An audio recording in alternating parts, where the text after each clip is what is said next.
Pregnant school student. Vicky, Vicky मैं pregnant हूँ। मैं तुम्हारे बच्चे की माँ बनने वाली हूँ। अब मैं क्या करूँ? कैसे मम्मी पापा के सामने जाऊँ? तुम आ जाओ ना। तुम्हारा दिमाग तो खराब नहीं है ना? ये कोई मेरा बच्चा नहीं है। तुम जानो तुम क्या करोगी। ये पाप मेरे माथे मत मढ़ो। मैं सच कह रही हूँ, ये तुम्हारा ही बच्चा है। उस दिन हम दोनों के बीच में जो हुआ वो भूल गए क्या तुम? मजे तो तुमने भी लिए थे। करते वक्त सोचना चाहिए था ना तुम्हें। वैसे भी मैं अब पढ़ने बाहर जा रहा हूँ। दोबारा मुझे कॉल करने की हिम्मत मत करना। श्वेता को कुछ समझ ही नहीं आता कि वो क्या करे। ये मैंने क्या कर दिया? श्वेता अपनी फ्रेंड श्रेया के साथ स्कूल के ग्राउंड में खेल रही होती है। तभी अचानक से उसका सर घूमने लगता है। पता नहीं श्रेया, आज मुझे अजीब अजीब सा क्यों लग रहा है। बार बार मेरा सिर घूम रहा है। अरे पागल, हो सकता है तेरी नींद पूरी ना हुई हो। वैसे भी आजकल तू दिन भर विकी के सपनों में ही खोई रहती है, तो तुझे नींद कहाँ से आएगी?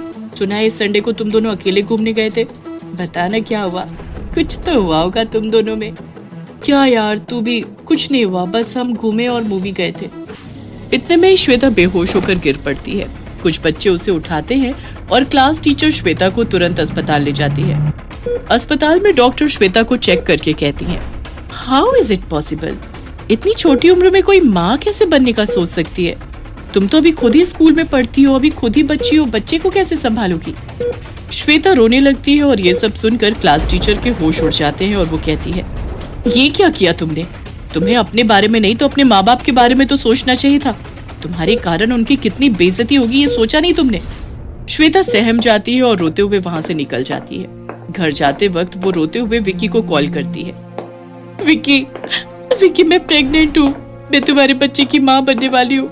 अब मैं क्या करूँ? कैसे मम्मी पापा के सामने जाऊँ? तुम आ जाओ ना। तुम्हारा दिमाग तो खराब नहीं है ना?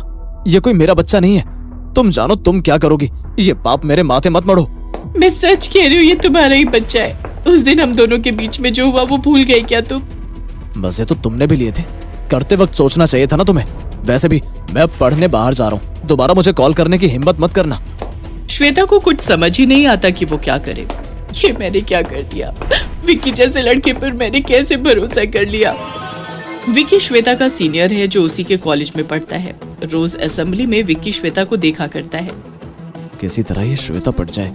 10वीं तक तो देसी मजे लूं, उसके बाद विदेशी मजे तो लेने ही है। स्कूल की छुट्टी होते ही विकी बाइक से श्वेता का पीछा करता है। इस तरह रोज श्वेता भी उसे देखती है। फिर एक रोज एनुअल फंक्शन में मौका पाकर विकी श्वेता को प्रपोज करता है। देखने में विकी भी हैंडसम लगता है। प्रपोजल पाकर श्वेता सोचती है, ये तो हैंडसम और पैसे वाला है। इसके जैसा बॉयफ्रेंड तो हर लड़की चाहती है। हाँ कर देती हूँ, बाद में अगर अच्छा नहीं लगा तो छोड़ दूंगी। श्वेता विकी के प्रपोजल को एक्सेप्ट कर लेती है और दोनों आए दिन घूमने फिरने लगते हैं। एक रोज श्वेता के ट्यूशन में पढ़ने वाली एक लड़की प्रिया श्वेता और विकी को एक साथ देख लेती है। ये विकी तो एक नंबर का बदमाश धूर्त लड़का है। कहीं ये सेजल की तरह श्वेता की जिंदगी भी ना खराब कर दे।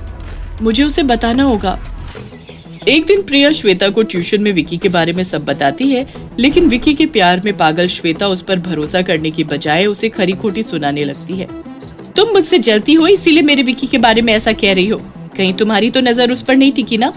सोच रही होगी कि मेरे छोड़ते ही तुम हाथ मार लो। ऐसा कभी नहीं होगा। और हाँ, मेरे विकी से दूर ही रहना। मैं सच कह रही हूँ। विकी ने सेजल की जिंदगी खराब कर दी थी। उसके साथ प्यार का ड्रामा करके उसने सेजल को छोड़ दिया था।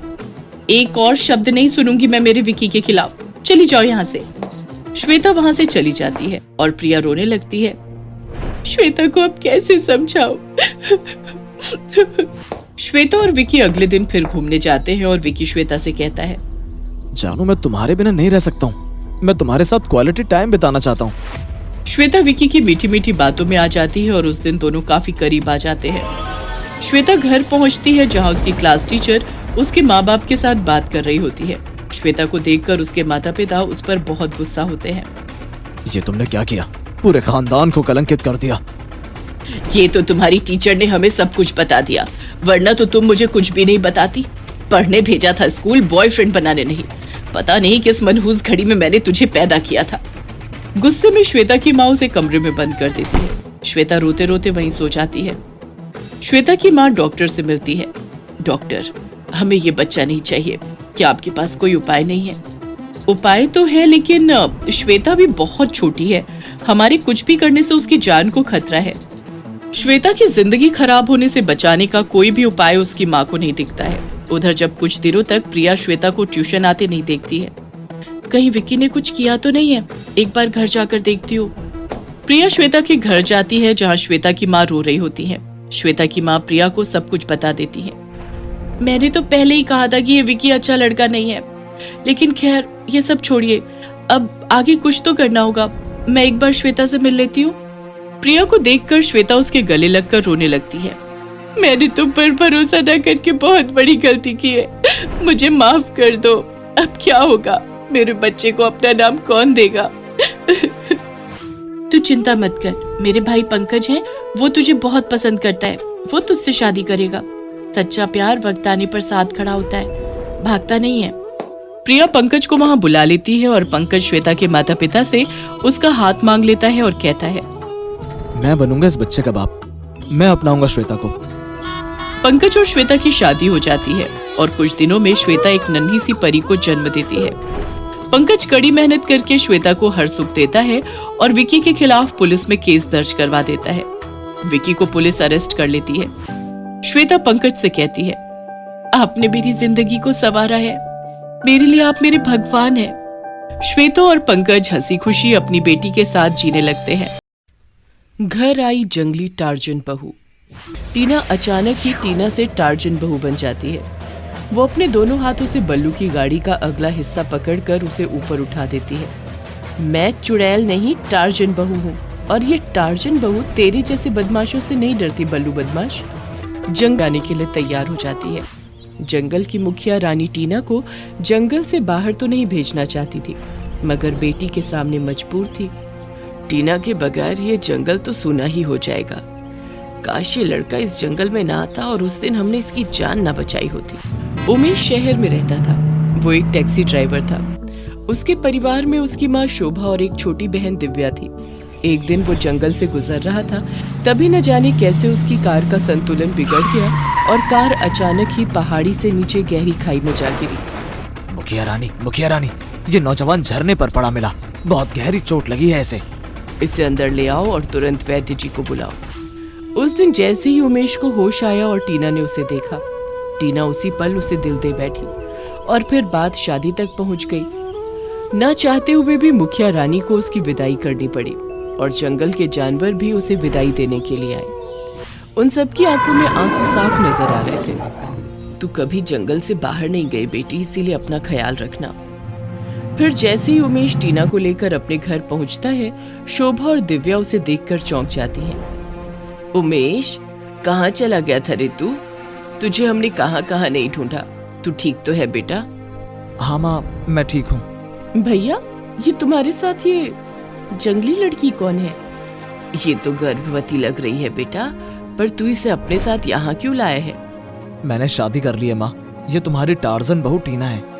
ये सुनकर शोभा और दिव्या टीना की ओर देखती हैं तो और अधिक हैरान रह जाती हैं। टीना की जंगली आदिवासी वेशभूषा, सिर के बालों में सजे पंछियों के रंग बिरंगे पंख और गले में मोटे मोटे मनकों की मालाएं।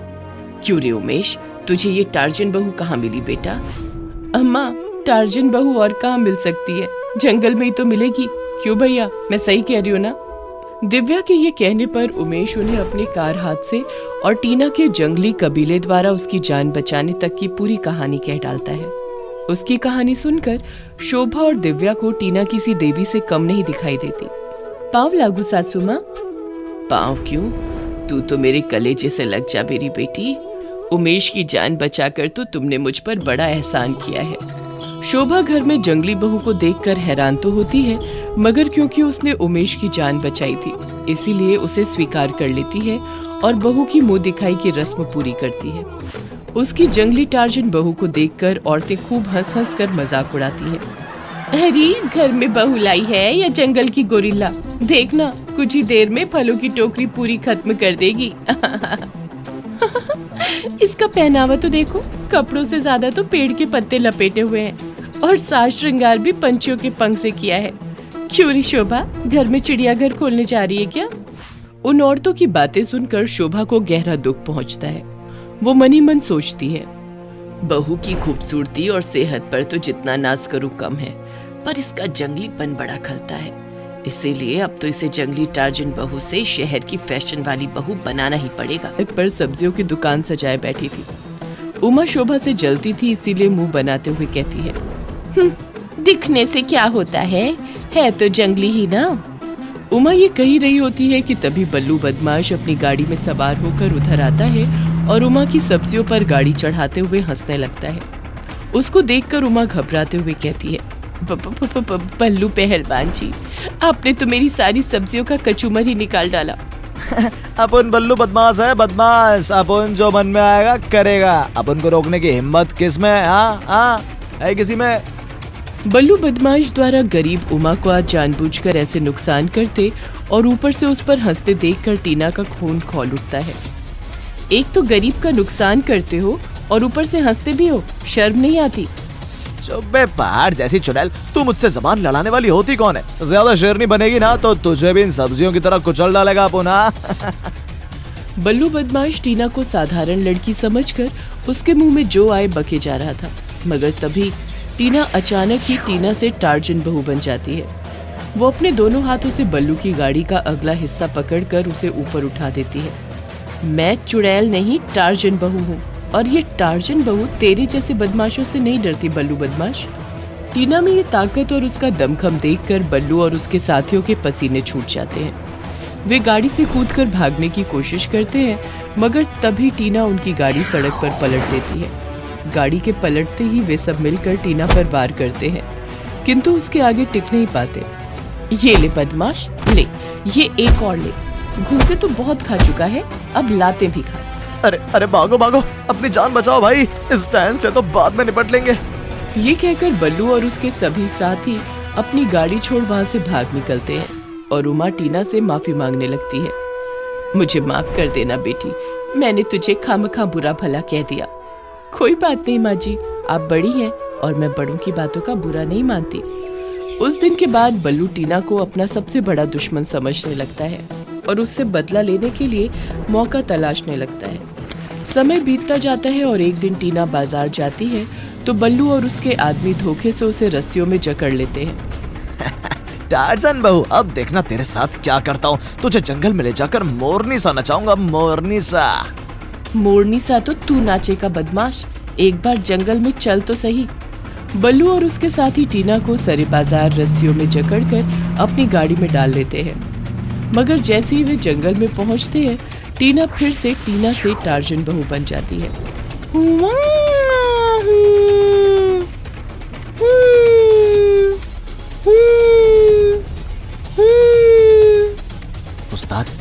उस्ताद, लड़की तो सचमुच टार्जन जैसी एक्टिंग करने लगी। शायद पागल हो गई है बे। ये कहकर बल्लू हंसने लगता है, मगर तभी टीना की आवाज सुनकर जंगल के जानवरों में अजीब सी खलबली मच जाती है और सभी जानवर उसे बचाने के लिए चले आते हैं। अपनी गाड़ी को जंगली जानवरों से घिरा देखकर बल्लू और उसके साथी डर से कांपने लगते हैं। उस्ताद, ये तो सचमुच टार्जन बहू निकली। अब क्या होगा? होगा क्या? उस दिन की तरह भागकर जान बचाओ बे। अरे भागो रे। बल्लू के ये कहने पर वे सब गाड़ी छोड़कर भागने की कोशिश करते हैं, मगर जंगल के जानवर भागने से पहले उन्हें अच्छा सबक सिखाते हैं। फिर तो उस दिन के बाद वे सब टीना यानी टार्जन बहू के ख्याल से भी डरने लगते हैं और टीना यानी टार्जन बहू जंगल तो जंगल शहर में भी मशहूर हो जाती है।